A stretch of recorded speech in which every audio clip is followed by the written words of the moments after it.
수많은 성공한 사람들의 성공 비결은 과연 무엇이었을까? 저자는 나이도 성별도 직업도 다른 1000명이 넘는 성공한 사람을 만날 때마다 늘 한 가지 같은 질문을 했다. 어떻게 성공할 수 있었나요? 비슷한 질문에 모두가 약속이라도 한 듯 똑같이 운이 좋았다고 대답했다. 그리고 어느 날 택시를 타고 가던 중 기사님과의 대화에서 지금까지의 인생에 대한 물음에 운이 안 좋았다, 인생이 잘 안 풀렸다는 답변을 듣게 되었다. 왜 성공한 사람은 운 덕분이라고 이야기하고 성공하지 못한 사람은 운 때문이라 말할까?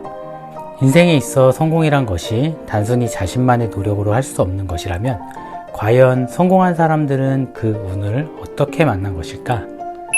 살아가면서 우리는 수많은 질문에 대한 해답을 그 분야의 전문가가 아니거나 경험이 없는 사람에게서 찾으려 한다. 믿을 만한 친구에게 감정을 털어놓고 위로나 격려를 받는 것은 괜찮지만 어떤 문제를 해결하기 위해 질문을 던질 때는 그 질문을 받는 상대방의 지식과 경험이 무엇보다 중요하다. 따라서 우리는 그 분야에 성공한 사람을 보며 그 결과물을 만드는 과정과 그들이 흘린 땀을 배워야 한다. 그리고 그것을 어떻게 내 것으로 만들 것인지 고민하고 실행해야 한다. 만약 현재의 내 위치에서 만날 수 없는 사람이라면 성공한 사람의 내공이 담겨있는 책을 읽고 그 사람의 인생 전체를 통해 한번 만나는 것 이상의 가치를 찾아야 한다. 운이라는 건 내가 가만히 기다린다고 저절로 오는 게 아니다. 내가 직접 찾아 나서야 한다. 그리고 그 운은 사람이 주는 경우가 많다. 살아가면서 우리의 많은 노력은 조금씩 떨어진 위치의 점으로 존재하며 그 점들을 연결해 주는 것은 바로 사람이다. 그렇게 흩어져 있는 점들을 선으로 연결했을 때 성공의 문이 열리는 것이 아닐까? 내가 남들보다 특별히 더 좋아하는 일, 남들보다 조금이라도 더 잘하는 일은 무엇일까? 아무런 목표도 관심사도 없는 사람에게 운은 자기 모습을 드러내지 않는다.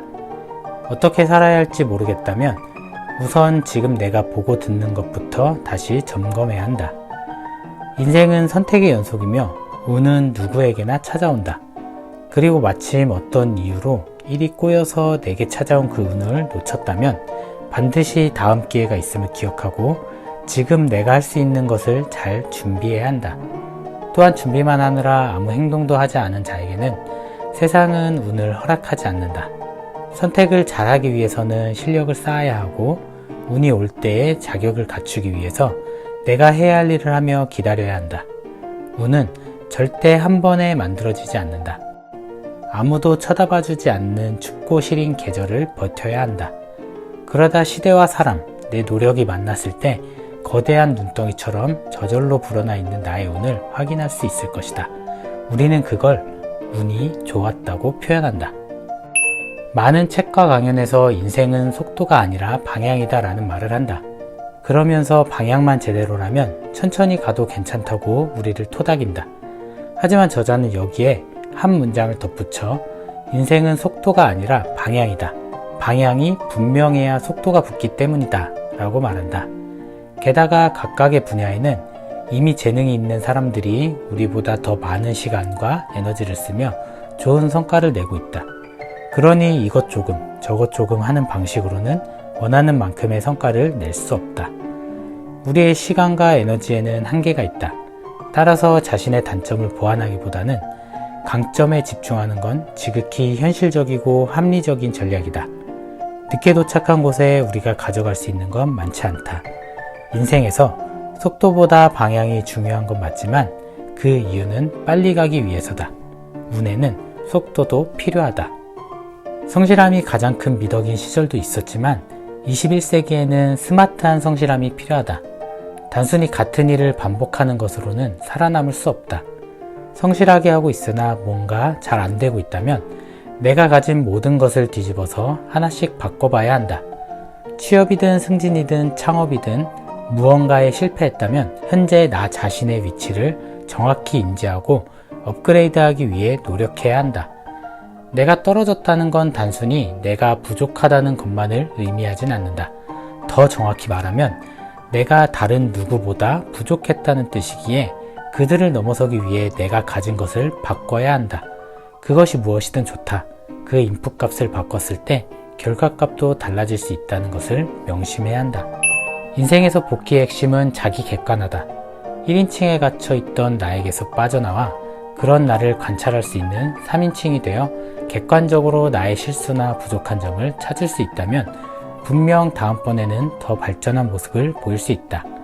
객관적인 평가지표를 만들어 나 자신을 돌아보고 그렇게 1인칭에 갇혀있던 나를 해방할 수 있을 때 비로소 우리는 매일 조금씩 더 성장하는 사람으로 살 수 있다. 정도의 차이는 있겠지만 누구나 살면서 힘든 일에 부딪힌다. 큰 불행이 왔을 때 가장 중요한 것은 이 상황을 쉽게 해결할 수 없음을 받아들이는 것이다. 어렵겠지만 어느 정도 지점까지는 함께 가는 동반자라고 생각해야 한다. 그리고 어떤 상황이 벌어져도 나는 운이 좋다라고 긍정적으로 사고하는 습관이 필요하다.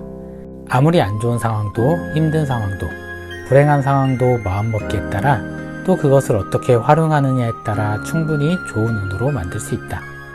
그렇게 우울한 감정과 불행을 받아들이면 조금씩 내가 어찌할 수 있는 것들이 눈에 보이기 시작한다.